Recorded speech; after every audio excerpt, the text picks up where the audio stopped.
All right, guys, so we're over on the test server. We're going to take a look at some of the new stuff coming out, but man, oh man, things inside of Raid Shadow Legends are about to get even crazier. Power creep has just become a power surge, and honestly, this is wild. I'm not even for sure if it's wild in a good way, but take a look at this. This is a video I did 2 years ago, I think is what it was. Yeah, 2 years ago. It was posted June 2nd, 2022, actually about 3 years ago. And this was the max speed then. This was like unheard of. This is not going to happen. The max speed from speed sets was 460.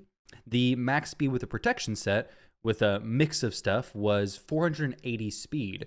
Nowadays, people are hitting that 480 speed fairly regularly. My champions are 460, 465, and I don't even have a special relic for them.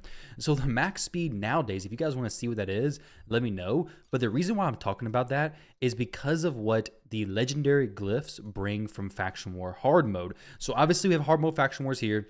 We'll take a look at the rewards in just a minute, but let's start off by looking at the brand new glyphs. Guys, this is what I'm talking about by adding a new layer of power creep. It's not even creep anymore, but this is a legendary glyph. Instead of 3 to 5, which by the way, 6-star glyphs are pretty crappy, the 3 to 8. I mean, whenever you hit the 3, it feels so bad, but these are going to be 7 to 12. 12 speed extra. Now that's 4 more than 8, in case you didn't realize that, but that is a huge boost. Even the 6-star epics are 5 to 10, and the 6-star rares are 4 to 9. Not as big of a difference as the 6-star uncommons now. Thankfully, it's not like a 2-star rare, epic, legendary, all that kind of nonsense. That'd be really weird. So it is just legendary, 6-star, legendary, or sorry, epic 6-star and rare 6-star. So that is cool to see. But as far as the stat ranges, I'm not for sure if they have that listed anywhere on the test server. We'll probably get a better breakdown once it comes to live server, but I'll try to scroll through these and show you guys what most of them are. So the legendary 6-star speed, 7 to 12. Legendary 6-star attack percentage is going to be 7 to 12%. It's going to be the same thing for defense percentage. It's going to be the same thing for HP percentage. For resistance, it's going to be 14 to 24. Compare that to the current resistance is 6 to 16. That is a huge difference there. If we go to something with HP percentage on it, maybe we can see that it's still going to be the 7 to 12 percentage there as well. So they're all the same basically. They're all going to scale the same. Accuracy is going to be the same scaling as resistance. It's just how it's going to be. So basically nowadays, we're going to be able to get so much more stats on our champions than we were before. And that's not even looking at the relics, which we'll take a look at in just a moment. The attack can scale up to 45 to 60. So we're getting a decent chunk of attack from that as well. Pretty cool stuff. So we have brand new glyphs. The drop rates and everything like that will have to be known once it actually comes to live servers. Of course, these are the Faction War hard mode stages, but we don't know what the actual drop rates are, so maybe they're basically impossible to get, which they probably will be. It's going to be harder than a 6-star legendary, or sorry, regular 6-star glyph to get, but we don't know about how much. Either way, we're not going to dive into that too much because I want to talk about the brand new relics as well. Speaking of, let's go ahead and craft a mythical because I'll probably never get one on the regular servers. Oh, and I don't get one on the test server either. So the brand new relic group is going to be the Faction Wars group, and you're going to be able to get the materials from doing Faction War stages. I'll go over how much you get from each one. We'll talk about drop rates once this comes to live servers probably. But you'll get stuff, one-time rewards as you go through. We don't know what those one-time rewards are going to be yet. We do know that each stage is going to cost 6, but I'm getting carried away. I don't want to jump into Faction Wars hard mode too much just yet. Let's take a look at these relics. So the Relic Index, the brand new Faction Wars group. Let's start with the unattainable, the mythical relics. So let me move myself over to the other side of the screen. So the Torch of Thraldom. Wearer has their stats increased by 1% per each ally from the same faction. So first look at this. You may be thinking, that's not very significant. I have pieces of gear that give me a 20% boost. Those are in your base stats. This, I can almost guarantee, is on the stats of the current battle. So if you have 100,000 HP, that's being boosted by 1%, it's not going to be a significant number, but it's going to be pretty decent, 1,000. Now you add your 3 other faction allies that are the same faction as you. You're in Clan Siege. You have your all factions specific bonuses going on. Well, now all of a sudden that 1% becomes 3%. So you have 3% times 100,000, which is now 3,000. But remember, this levels up. So if it goes up to level 6, well, now all of a sudden it's going to be 2%, 3%, 4%, 5%. So we have 5%, times those 3 champions, so it's 15% boosted on a 100,000 HP champion, for example. That's going to be an extra 15,000 HP. If that same champion has 350 speed, all of a sudden it's going to be 0.15, 52 extra speed. That becomes pretty crazy. Now, it's not necessarily the craziest relic we have. Definitely not. It's got some good gem slots as well, but it's a very powerful relic. No speed on it, so it's probably not going to be one most people are be instantly equipping. It's very niche in my opinion, but it is still cool nonetheless. Crit damage, everything's being boosted, which is pretty neat.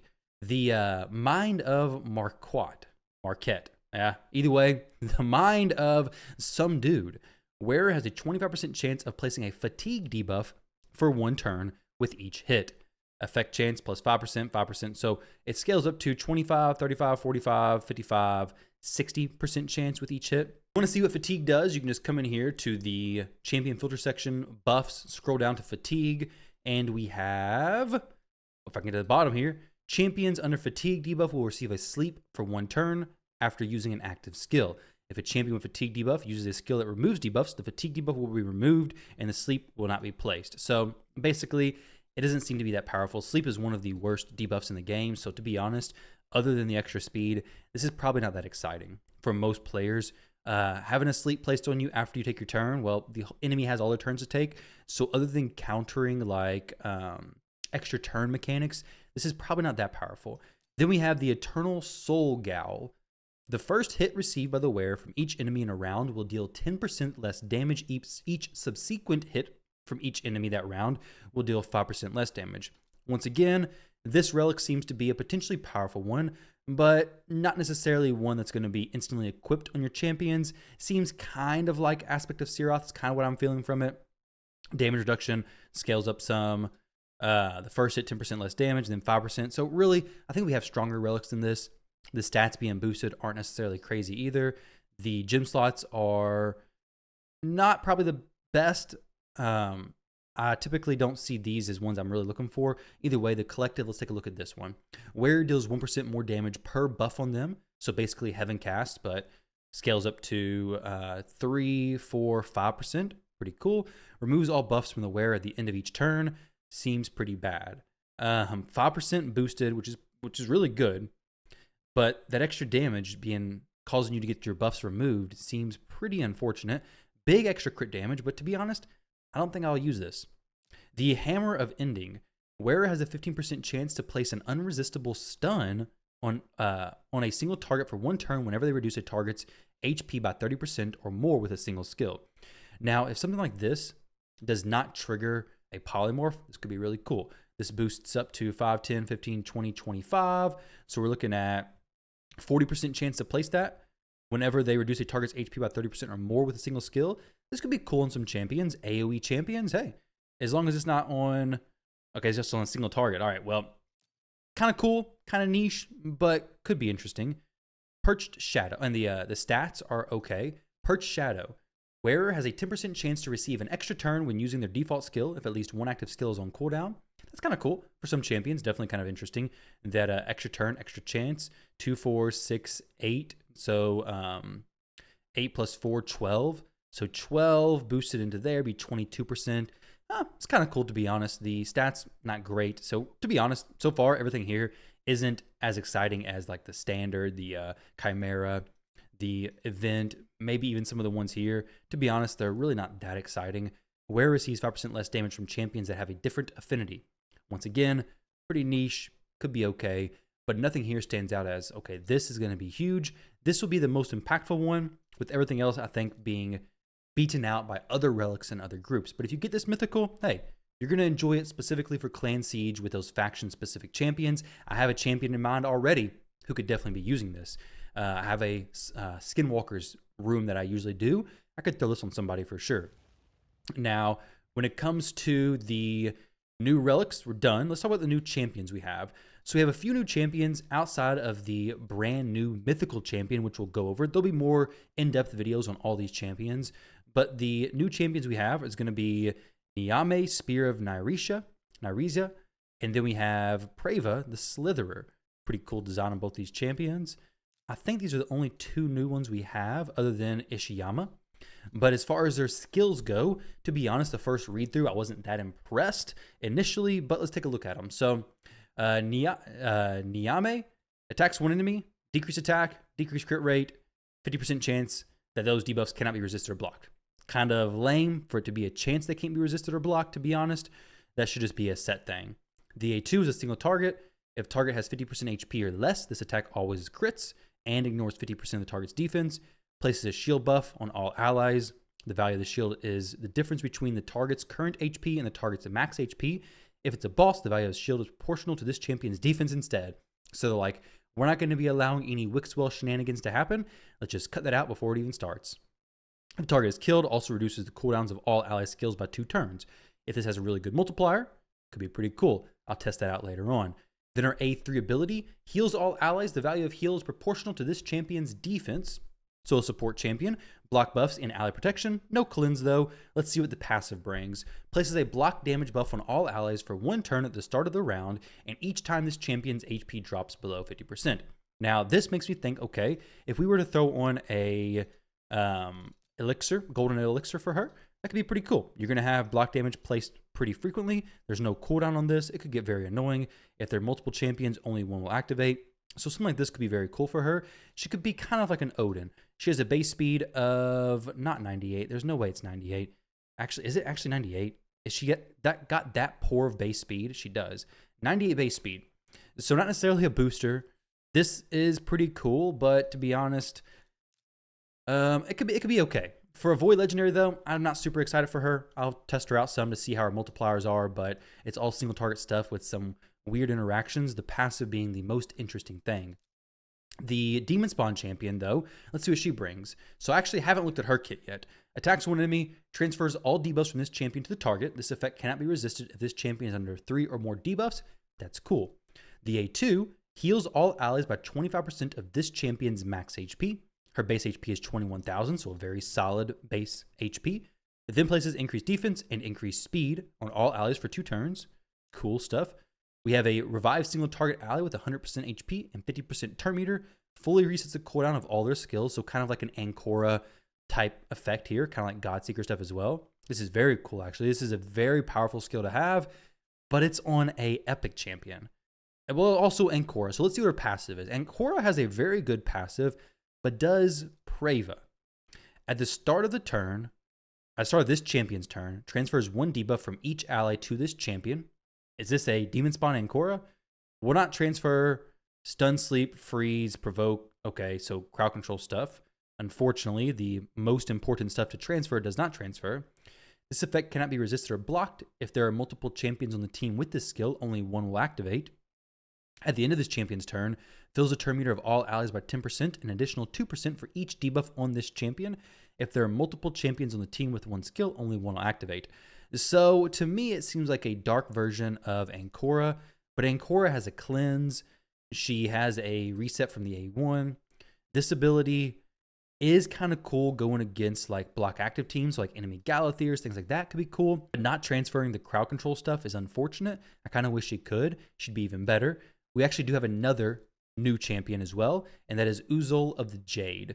So the new dwarf champion, let's see if he brings any redemption to this stuff. Let me get myself back over on this side of the screen. Feels a little more comfortable over here. So basically, this champion seems possibly interesting. This one seems like Ancora, but a little bit worse. And then this one, let's see what he does. Single target hit, 20% chance of granting an extra turn. If this attack kills an enemy, grants an extra turn. Cool. The A2 is an AoE attack. Before attacking, reduces the value of any shield on all enemies by 100%. Okay, so just strips the shield. So it's a strip for things like bolster as well. And places a decreased defense for 2 turns. These effects cannot be resisted if this skill was used on an extra turn. Cool. Has a 20% chance of granting an extra turn. This chance increases by 10% for each critical hit. All right, so basically, put him in 9-piece Merciless and he's going to pop off. Attacks one enemy, ignores shield, block damage, and unkillable. Also ignores stone skin buffs and 100% of the target's defense if this skill was used on an extra turn or an instant turn. All right, and then the passive increases the chance for all allies to get an extra turn by 5%. If there are multiple champions on the team with this skill, only one will activate. This champion deals 25% more damage on extra turns. So basically, you put this dude on 9-piece Merciless, and he is going to go crazy. I will 100% be putting him into 9-piece Merciless as soon as possible to try that out. Do I have all the stuff? Yes, I do. It's not going to be the best build, but it's going to be a build, so I will certainly give him a shot. So of those new champions, Uzul of the Jade is by far the one I'm most interested in. Let's go check the souls I received and make sure these are all the ones we need to talk about. 1, 2. Was the other champion not new? Yeah, she definitely was. Niame? Where's she at, though? She's definitely a new champion, right? We always get souls for the new champions, and Niame is a Sylvan Watcher. Unless I'm just not aware. Yeah, she's new. We just don't got a soul for her for whatever reason. No big deal. Maybe just forgotten about, unless I'm just overlooking it. Either way, 2 champions look kind of cool. The other champions, I'm not really that excited for them, but the Jade champion seems to be like a very, very potentially dangerous champion. And then, of course, the brand new Faction Wars champion. Almost forgot about her. Where is Polara? She's hiding in the vault because I couldn't leak her stuff before. So I'm going to go into more depth with her in a different video because everybody's going to get her for free. But just a real quick overview, if you've been to this point in the video, the A1 is a single target hit, extra hit if the target is under any debuffs, 25% chance of granting an extra turn. She is Sacred Order, remember that. A2 is going to be attacks one enemy 3 times. Each hit ignores 25% of the target's defense. Each hit will ignore 50% if the target is under HP burn or freeze. Each hit also destroys the target's defense and resistance by 3% up to 30%. Places HP burn debuff on all enemies for 2 turns. If the target is killed by the skill, this debuff cannot be resisted. I'm hoping she hits very hard. We have a block revive on this skill 3. Is an AoE attack. This attack deals single target damage to each target individually rather than AoE, so potentially very powerful for Hydra. Will ignore shield block damage and unkillable, instantly activates HP burn on all enemies, places block revive on targets that are killed while under HP burn or freeze. Also, all of her skills scale on defense plus attack, which is very cool. So her second form is going to be her defense form. Let's check out her passive in the first form. Very important stuff, right? So her passive is this champion deals 25% more damage against enemies under HP burn or freeze. This champion deals 100% more damage against enemies under both HP burn and freeze, and ignores the damage reduction from freeze debuff. In case you don't know, freeze debuff typically reduces the damage the champion takes. So her second form attacks one enemy, places a ally protection on a random ally except this champion for 2 turns. If the randomly selected ally is already under protection, places it on another randomly selected ally. Kind of cool. You could basically be protecting your whole team. Heals this champion and any allies under ally protection. The value of the heal is proportional to this champion's defense. The A2 places block debuffs and a strengthen on all allies for 2 turns. Then places an ensnare debuff on all enemies for 2 turns. This debuff cannot be resisted by enemies under HP burn or freeze. So if you want to know what ensnare is, let's go check it out with this little eye. Ensnare is going to, let's see at the very bottom, any turn meter increase effects received by a champion with ensnare will be reduced by 50 or 100%. So the big version is 100%, the small version is 50%. She is placing the big version, I sure hope. Yes. So no turn meter increase effects basically being placed on them. And with this, so there's no cleanse, there's just a block debuffs and strengthen. It's not a super exciting skill in my opinion. The ensnare is kind of cool though.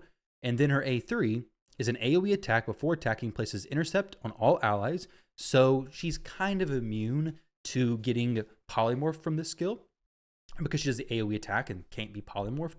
Places freeze on all enemies for 1 turn. This cannot be resisted.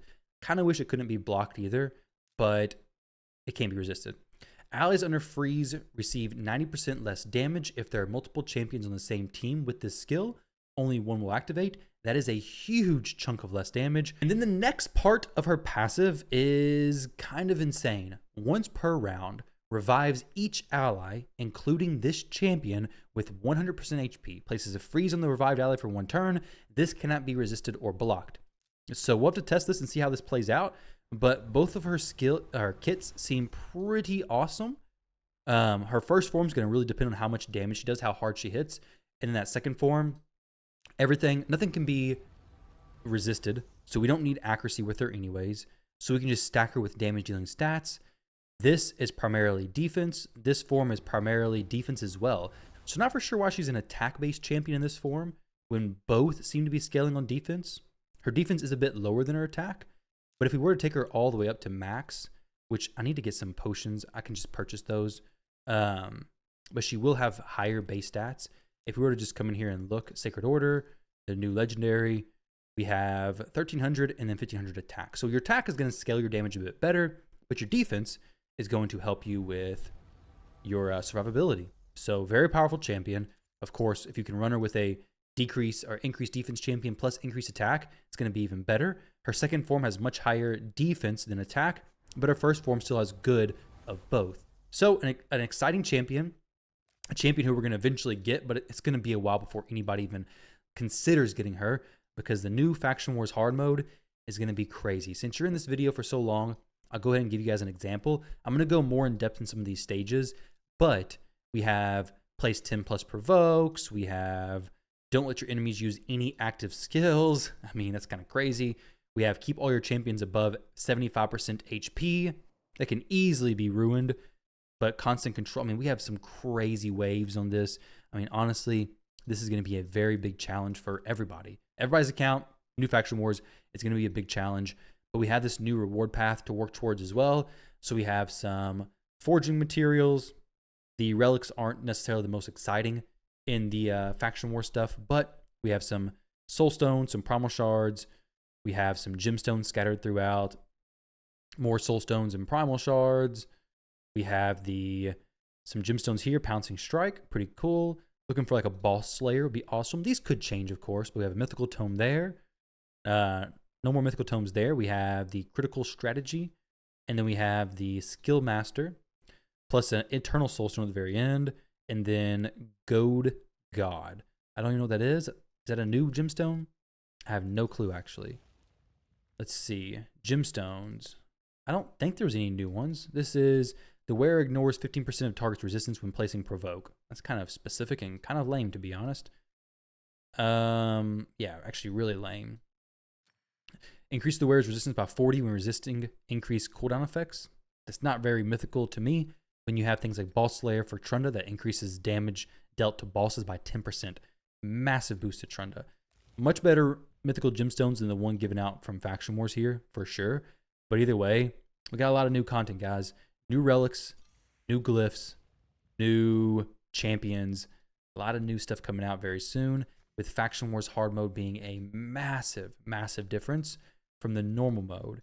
But this is where we're all going to be hanging out for a long time. So I guess we're going to see how the rewards are pretty soon, guys. Thank you for watching. Let me know what you think of all this stuff down below. Stay tuned for plenty of more videos coming out. And as soon as Faction War opens up, I'm going to be pushing live on stream every day to see how far I can get. That's my plan. That's my goal. Thank you for watching. I'll catch you on the next one.